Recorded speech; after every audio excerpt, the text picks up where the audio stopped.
Hei, olen Helina Mägi, mõttetreener ja tegevuscoach ja räägime õige tegutsemisest.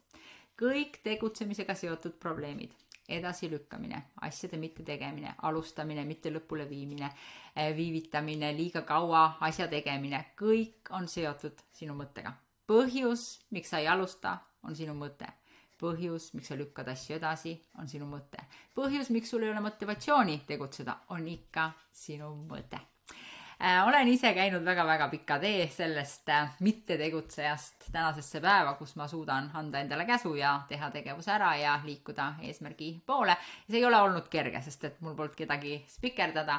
Aga mis see teekond mulle andis? Ta andis mulle tohutu enesetundmise teadmise ja ta andis sellise mudeli, mida ma nimetasin tegija redeliks.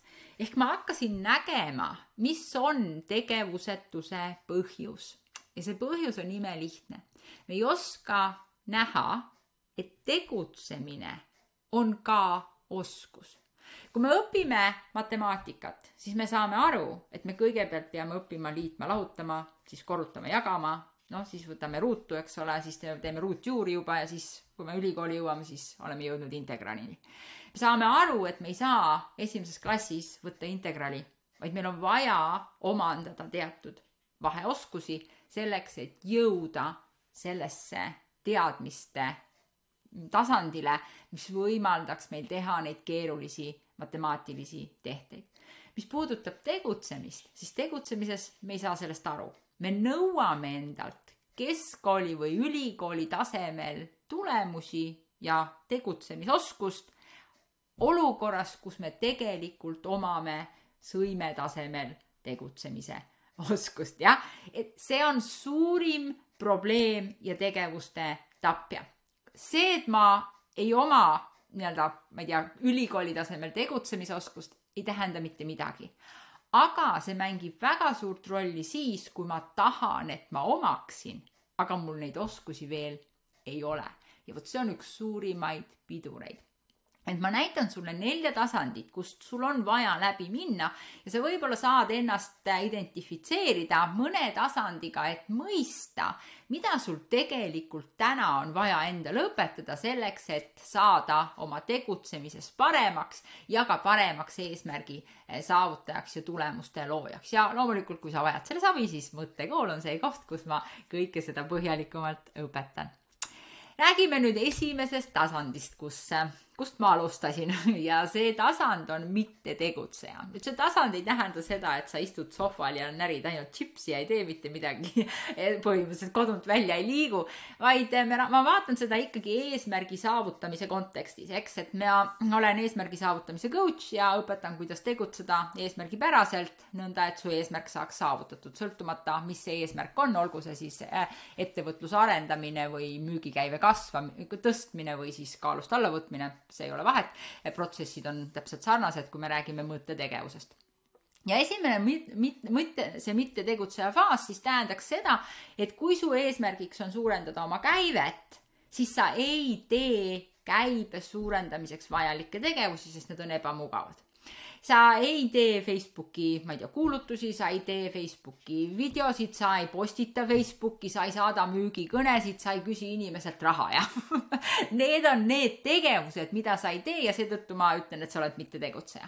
Ehk see suutmatus panna ennast tegema neid vajalikke tegevusi, mis aitaksid sind eesmärgi poole, see tähendabki seda, et mul puudub oskus neid tegevusi teha või ennast juhtida nendesse tegevustesse ja ma olen siis seal mitte tegutseja tasandil. Nüüd järgmine tasand, kui ma olen valmis ennast tundma, õppima ja mõttetreeningu tööriistu kasutama, siis ma arenen ja liigun automaatselt tegelikult olukorda, kus ma õpin tegema tegevusi, aga ma suudan neid teha ühekordselt. See on see, et ma suudan teha ühe Facebook live'i, aga siis on pikk tühja maad, millal ma lakun haavu ja räägin, kui nõme video see oli ja et kuidas keegi seda ikkagi ei vaatanud ja mis tulemust see ei andnud ja siis on see see puffer maa ja see ühekordne tegevus on siis suure pingutusega tehtud, aga selle tulemust ju tegelikult ei tule, ta ei peagi tulemust tulema.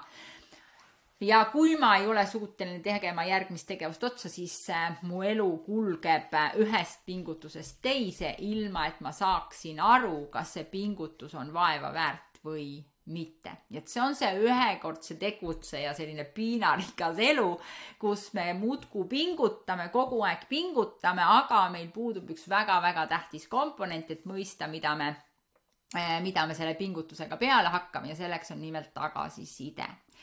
Kui ma harjutan ja omandan veel paremaid iseenda tundmise oskust ja iseenda juhtimise oskust ja tegutsemise oskust, siis ma jõuan sellisele tasandile, mida ma kutsun järjepidevaks tegutsejaks. Ja vot siin läheb elu huvitavaks, sest siin tuleb mulle appi tagasiside, mida ühekordses tegutseja faasis ei ole.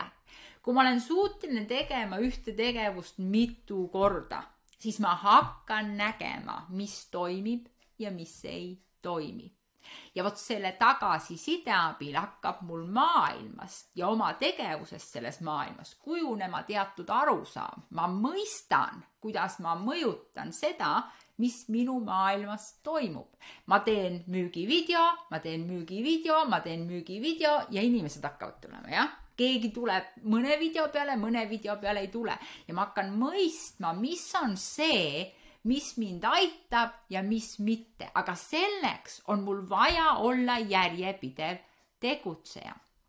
Ja on veel üks tasa, kuhu me tahame jõuda, millele lisandub järjepidevusele, mis on väga-väga oluline komponent eesmärki saavutamisel, lisandub edasi liikuv, see sõna, ja progressiivne tegutseja, mis tähendab seda, et ma mitte ainult ei tee neid tegevusi, et säilitada seda tulemust, mille ma olen täna loonud, vaid ma oman nüüd oskust, kuidas juhtida ennast nendesse tegevustesse, mis aitab mul kasvatada seda tulemust, mida ma tahan.